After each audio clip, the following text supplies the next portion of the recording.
a pleasure this evening to introduce to you all Brother Selvonne Mitchell.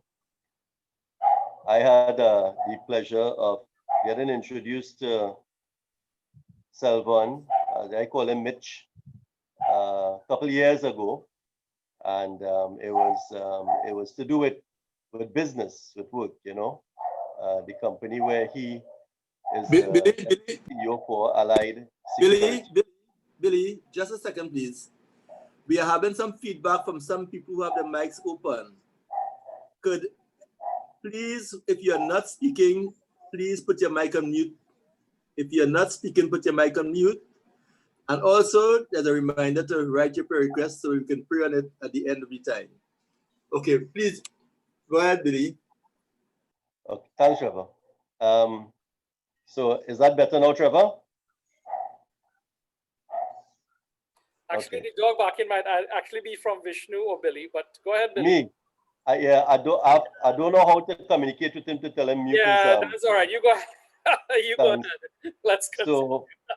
So I was referred. I'm an insurance broker, so I was referred to by a very good common friend, Selvonne, and myself, someone who is also familiar with our fellowship in the oil and gas industry, Linhas Ishmael. And it is through him that I got to know Brother Mitch. And, you know, Linhas opened the door for me to go and have a conversation with Brother Mitch. And he was very welcoming. I felt very comfortable from the very first meeting. You know, when you meet someone and they are being themselves and they're not, they don't just have you, they're not just entertaining you because one of their friends asked them to meet with this person because he may have something to offer. So Selvonne was very accommodating, and in the meeting we could have seen his interest, and things moved very rapidly after that, and the company which I represent was appointed as the broker for them many years ago now. So we have been doing work for them, and you know, I believe he's pleased. That's why we are still there. And it is based on that and me interacting with him. We got into talking things like politics, which he has also. He has served the country in different government ministries. I know that he enjoyed working with especially the young people and those who society would have given up on. Selvonne, Mitch is the kind of person that he went into communities that we would consider depressed or, you know, crime-ridden. You know, we have different handles that we put to those communities. And he was very happy to be a mentor to many of the young men there. Some of them today, because of programs that he implemented. I can tell you that many of those young men today, some of them who would be ex-convicts, are now today entrepreneurs, businessmen, and successful at it also. Especially the ones I know about in the construction sector. So Mitch continues to try to have, you know, his input and his way in the lives of people through many areas, the different businesses that he is involved in, as well as through various ministries and getting, you know, making himself available through the politics. So he's also the company that he is the deputy CEO for Allied Security is the second largest private security company in Trinidad and Tobago, and some of the accounts that he would have had to handle over the years would have been some of the major accounts in Trinidad and Tobago, including huge government ministries and utilities, even things like in the RHA sector, utilities, WASA, various ministries and very large companies. Just recently, I gave him a testimony because one of my other clients I was speaking to her. We were talking on the issue of making sure that all her insurances are in place to protect in case of burglary and that sort of thing. And she didn't know that Allied Security is one of my clients also. And she said, you know, apart from the insurances and everything, she has a response system through Allied Security. And she said to me, she says, Billy, I must tell you, we tested it recently. And I don't know, it's like they have people everywhere. She said, because within 2 or 3 minutes, somebody was by our gate. So that's a testimony also for the way Mitch runs his company. Okay.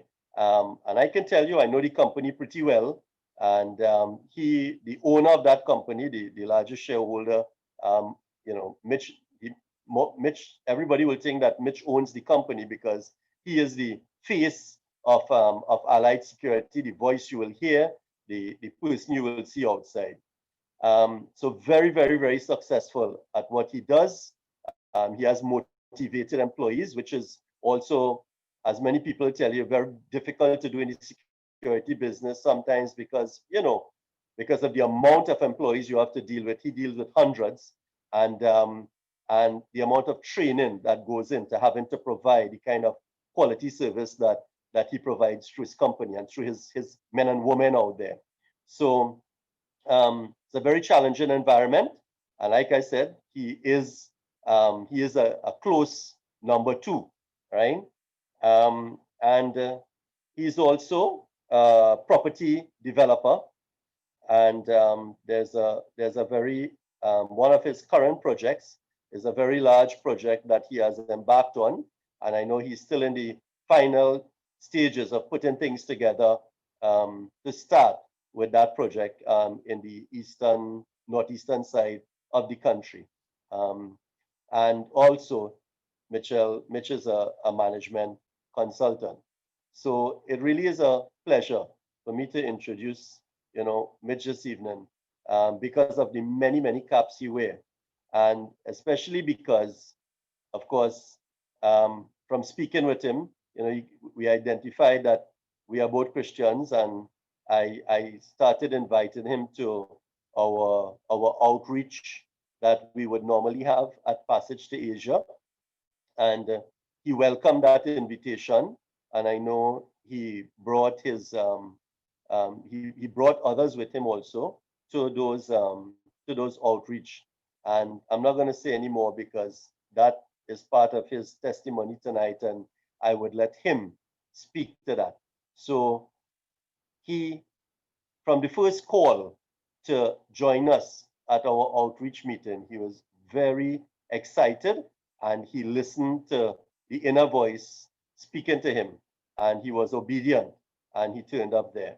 And I can also say that, you know, since even when I was the president of the chamber and coming forward, you know, Mitch would also support us at the Chamber of Commerce, where he would purchase tickets for our events and so on and encourage others. So all that said, and he has been a good friend to me, and we continue to communicate very regularly, as even the networking that we would do as brothers along the way, which is how Trevor got to know him not too long ago, by me taking him to meet Trevor, because there is some things that they do in common that I know that they will be able to help each other on.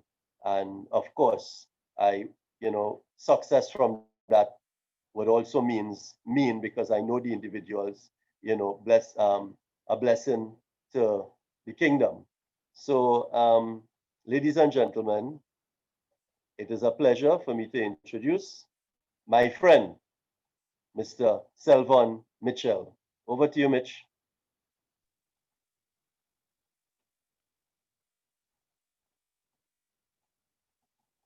Evening, everyone. Evening, blessed evening to everyone. Good evening. Billy, after that introduction, I'm trying to figure out if I have anything more to say. I don't know what more to say. But again, afternoon, guys. Thanks for the invitation to be here. Thanks again to Billy for introducing me to Trevor, who said, hey, you have to be part of it, some being in the periphery of something that is good. Now, me coming into and being around the fellowship and members of the fellowship was through the confidence that I gained in Billy for what he did for my company and his personal counseling as a friend and so forth. Billy has saved us, I mean, millions of dollars. It is embarrassing to see really how much he has saved us when he intervened to align some issues that I had, reinsurance and so. And I thanked him for that. And he talked, he never left God out of the conversation. He always will call, how you doing and so forth. It was different. It's not a normal businessman behavior that I meet out there. I've been doing business for the last 35 years. The behavior that I experienced from Billy was not what I experienced from many people for 35 years. And I was curious, where does behavior come from? What is instilled in this? And you always talk about the full gospel, businessman fellowship and so on. I said, all right, well, one day you'll invite me to it and so forth, and let me see what it's about. Now, my background, I studied the Bible a lot. Growing up as a child, we studied with Jehovah's Witness and so. But my father never allowed us to go to church. He always let the persons come and we would spend about 2 hours reading the Bible, studying the Bible. So I know the Bible pretty well and so. But I know it from how Jehovah's Witness would explain it. But more importantly, I learned how to research in the Bible. That's what I might take away from the training or the teaching that I got from Jehovah's Witness. So I understand God. And in understanding God and some of the things he did, I compare what I've read and learned from what I see in other churches and so forth. And me in my own seat where I sit was challenged in terms of going to church, but they're not consistent with what I'm understanding it to be. And I always was challenged in that way to go in a church, but I know the gospel, but why is he saying it? So what I was always challenged that way, but I never fell away from the teaching of the Bible. And it is what kept me sober in terms of how I do everything that I do. I'm extremely, extremely slow to anger because I feel every situation that takes place is because God is in charge of it. He's guiding it. Sometimes people smile when I get a flat tire. I'm happy I get a flat tire. So you get a flat tire, why are you smiling? That's because God is preventing me from going somewhere that more harm can come to me. That's why he's delaying me. And the only how we see he could delay me at this point in time is to give me a flat tire. So that's a good thing. And I always believe in everything that happens, God has something to do with it. So this brings about my positive outlook on life and so forth. Why things happen, the reason why things happen. There's no accident. There's God intervened. Sometimes I use parable like Jonah in the belly of the whale. When God wants something to happen, he do what is necessary for it to happen as the case. There's no accident. And sometimes he go to the extent to prove that he's present. And I think my testimony this evening was one where he actually proved his existence to me to confirm my belief that he really exists. Now, most of the activities in my life, I would say, was sent by God. For example, every opportunity that came my way, I never applied for it really. When I got into government, I got a call from the Prime Minister's office and so forth. So I never applied and so forth. When I got into Allied, I never applied. And most places I got to, when I got in my first job, I got in Nestle, I never applied. I was passing, I saw a vacancy sign. And I say, let me stop and find out what's happening here. I was heading to UB at the time.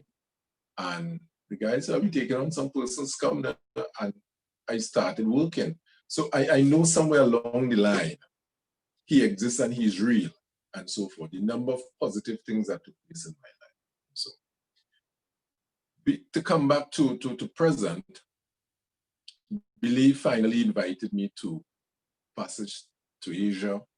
an outreach he having there. He said, Mitch, come down there and meet the brothers and there, meet something and see what we do and so forth. I said, well, Billy has been good to me.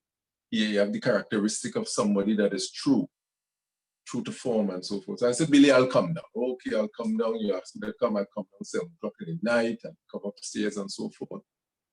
A gathering. I saw a gathering upstairs, a lot of people. I hear the guy from Guyana was there in a testimony. The guy from Guyana. He owned some furniture factory. That's the night I came there. I can't remember his name. And during that, I listened to his testimony and what he went through, being an alcoholic, his wife, problem with his wife and his turnaround and so forth. I said, interesting. Okay. Happened to him. So fortunate.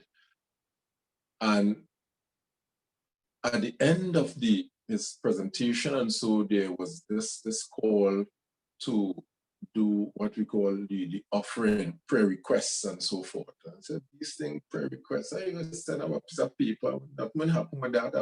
I was totally skeptical about it. I said, a waste of time and so forth. I'm not going to write on a piece of paper and think anything will happen. The young man, and you know, God yesterday, he sent the young man come. I said, nah, I'm not interested. The young man came back, he went quite on top giving out, and he came right back to me again. He came right back to me. I said, here what? Write anything on a piece of paper.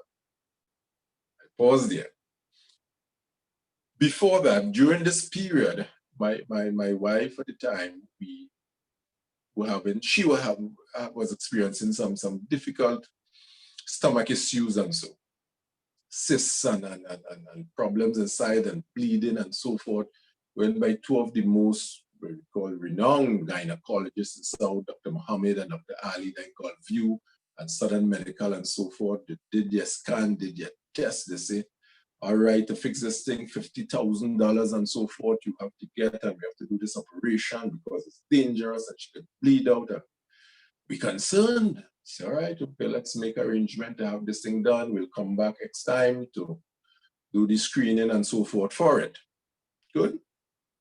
So I came to this event and I go back to where this guy came back to me again. He said, write anything on the paper, anything we will pray for it and so forth.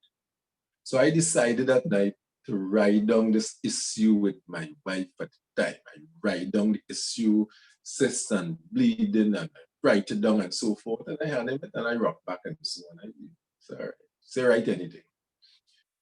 They went up and they put in the basket and they prayed and all thing and so forth. And the evening was grand, we eat, and it was a good evening.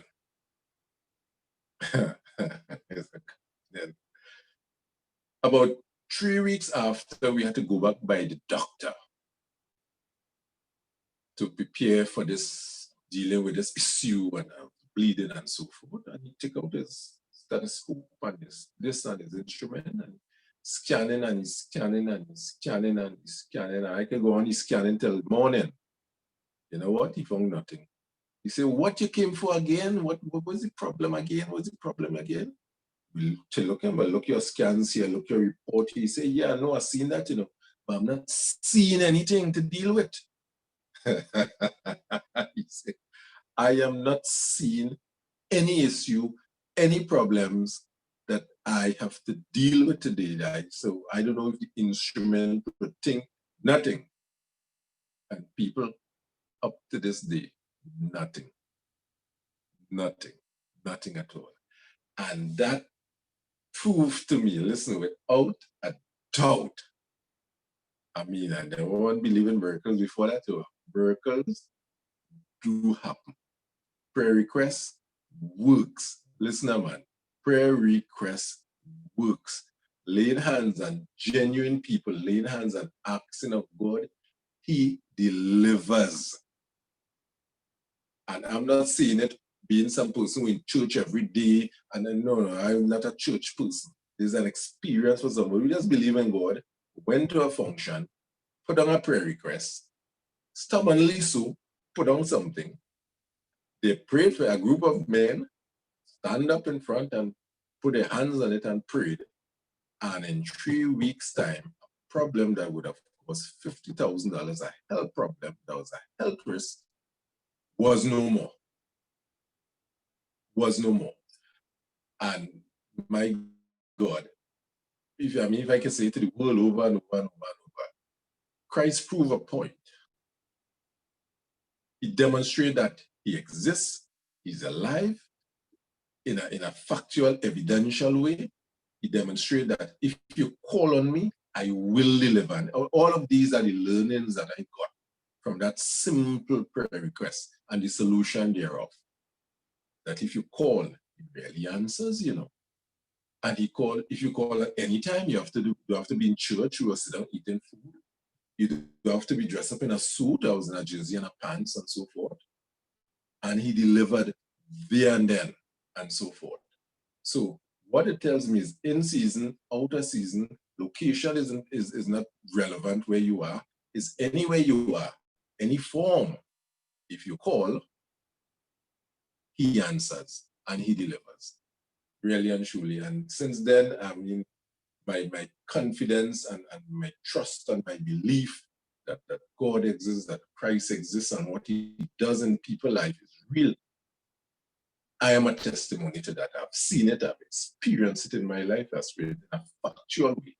And I thank God for it. I thank Billy for that invitation that night. God sent him to invite me, to demonstrate to me that you call on him, he really answers. And that's what I was praying for, you know. I wasn't praying, they prayed on something that I requested. Did I tell you how powerful it is, eh? His eyes and ups of people, and they prayed on it, and it happened.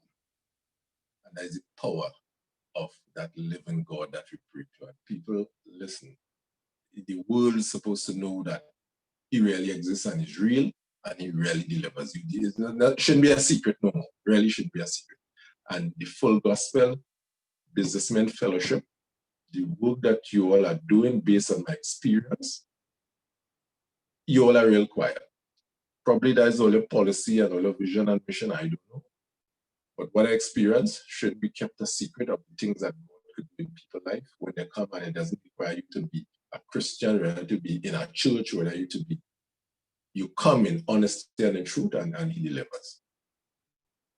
I thank you. And today I've joined finally through Billy and Trevor. I've joined because it's something good to join and be part of and continue spreading the good work and all the possibilities that there lies within in having a relationship with Christ.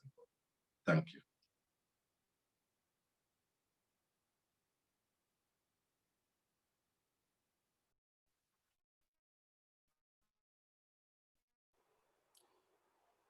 Well, Vishnu, I feel that's over. Back to you. Yes, I was just trying to unmute my mic there. Mr. Mitchell, that just goes to show the power of prayer that we have and the confidence that men have and women have when we come together in one accord to make petition on behalf of anyone who has a request. You know, we have heard many testimonies similar to that. And that is why, you know, Trevor was so passionate this evening about asking everybody to have your prayer requests on hand, because we will be asking God to answer your prayers for tonight. So you still have time, you know, to think about it, to write it, to whatever you need to do to have it ready, so that we could take all these prayer requests to God tonight. Very good, Bish. I just want to make a point. We did a teaching where we clearly outlined that the male of the home is the priest of the home. And he is charged with the responsibility of praying for his home. And he cannot delegate that responsibility to anybody else. So in a case like this, when you write out your prayer request, this is your prayer. So you're saying it or you're writing it, it's still the same. It is your prayer. And so the difference is that when we come in agreement with you, which is a very powerful thing. But it's not our prayer. It is actually your prayer. Selvonne, it was not our prayer that was answered. You took the time to write out your prayer, and we lifted it up before God, not knowing what you wrote, but God knew, and we came in agreement, and you got your answer. So this is the message to all of our men. Take your time, write out your prayer request. This is your responsibility for your home. And at the end of whenever the chairman says, we will pray over it. And then you hold on to it, and every day you pray over it again. All right, Bish, back to you. You know, Selvonne, I just want to share something I was mentioning to some of the guys not too long ago about the power of prayer. And one day, there's this lady that does work for me in my business.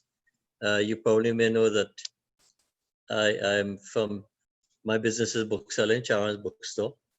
And so I have many people that, you know, do contract work for me with uniform and so on. And this is a Muslim lady that works for me. And she came one day to me and said, her son is a doctor, mind you. And she had some medical condition. So, and the son did all the tests and so on in the hospital. And she came to me, she said, you know, I'm leaving to go to Miami over the weekend because my son arranged the air ambulance because it's critical that I go across there for surgery. And so I said, well, I'll pray for you before you leave. So she said, I'm a Muslim. I said, well, it doesn't matter what religion you are. Jesus Christ, the one that I serve and believe in, he is in the business of healing and forgiveness. So I will pray for you. And I explained to her about exercising her faith, that I'm not the one who could heal, but you must believe that Jesus Christ is Lord and he is our creator and he is the one that has the power to heal because of the sacrifice that he made for mankind. And so I prayed with the lady. And she went to Miami that weekend. And she said, while they were running the tests and so on, and she was thinking about what I said to her, exercise your faith, you know, thank God for your healing and so on. Lo and behold, the doctors came back and they said to the lady, well, what is your problem? Because we don't see any problem with your heart. And so there's no need for us to perform any surgery for you. But they said, but here are all the papers from the hospital in Trinidad. My son is there with me. And he said, yeah, but we have done our tests here. We did the MRI and so on. And we see nothing wrong with you. So she came back to Trinidad, a happy woman. And I said, well, all I can say to you is, as I said, I cannot heal, but it is your faith and your belief. And just thank God for your healing. So if God can heal a stranger, gentlemen and ladies, how much more he could stand in the gap and for you when you pray and bring deliverance to your family. And that's why I keep saying always that I don't know about everyone, but I could tell you about my household here. But I would join hands with my wife and we will pray. And it says, if two shall agree. And so husband and wife, they become one in the spirit. And so when we pray, we expect to get answers from God because that's the confidence that we have in God, that he is able to finish a good work that he has begun. And so if we stand, and that's what we're saying tonight, that if you stand in the gap for someone, if you put your petition, if there is a request you have for your family or for someone that you know, tonight, I believe, and we have that confidence, as he did it for Mitchell's wife, as he did it for the Muslim woman, he can do it for you and I tonight. I'm so happy to recognize that Mitchell came forward tonight to share that testimony with us, and it is encouraging for all of us. So tonight, let us expect great things, because it says, if only 2 or 3 are gathered in his name, and we are many tonight, so we can expect great things to happen. So, mic is open for anybody who wants to share something. Well, Vishnu, it's amazing that we are on this subject of prayer requests. I shared last night at the South Chapter, you know, that I've been a part of Full Gospel from 1987. You know, I met up with Richard Shakarian, you know, Nestor Ogilvie was there too. You know, so many of the old folks, you know, Lionel Lacoux, you know, I met these people personally. And what we did in Full Gospel, we would have persons to write their prayer requests on a card, and as they write their prayer requests, those who pray over that prayer request, they don't look at to see what the prayer request is, you know. They just pray by faith to God that what is written on the cards will come to pass in the name of Jesus Christ.